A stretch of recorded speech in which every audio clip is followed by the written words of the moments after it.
മറ്റൊരു പ്രധാനപ്പെട്ട വാർത്തയിലേക്കാണ്. അതിരപ്പള്ളിയിൽ കാട്ടാന റോഡിലേക്ക് പന മറിച്ചിട്ട് 2 സ്ഥലങ്ങളിൽ ഗതാഗതം തടസ്സപ്പെട്ടു.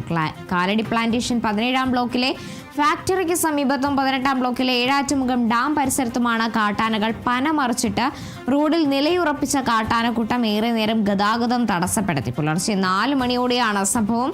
തുടർന്ന് നാട്ടുകാർ വിവരം അറിയിച്ചതിനെ തുടർന്ന് യാത്രക്കാരെ ചെക്ക് പോസ്റ്റിൽ തടഞ്ഞു. പന വീണ് ഇലക്ട്രിക് പോസ്റ്റുകൾ തകർന്ന വൈദ്യുതി ബന്ധം അടക്കം തടസ്സപ്പെട്ടു. തുടർന്ന് പ്ലാന്റേഷൻ ജീവനക്കാരെത്തി ആനയെ തുരത്തിയ ശേഷം മരം വെട്ടിമാറ്റി ഗതാഗതം പുനഃസ്ഥാപിച്ചു.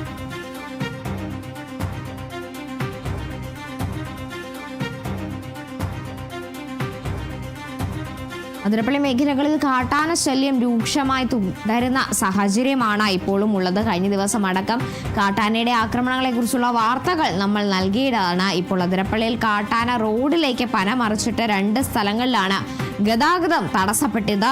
കാലടി പ്ലാന്റേഷൻ 17-ാം ബ്ലോക്കിലെ ഫാക്ടറിക്ക് സമീപത്തും അതുപോലെ തന്നെ 18-ാം ബ്ലോക്കിലെ ഏഴാറ്റുമുഖം ഡാം പരിസരത്തുമാണ് ഇത്തരത്തിൽ കാട്ടാനകൾ പന മുറിച്ചിട്ട് റോഡിൽ നിലയുറപ്പിച്ച ഒരു സാഹചര്യം ഉണ്ടായത്.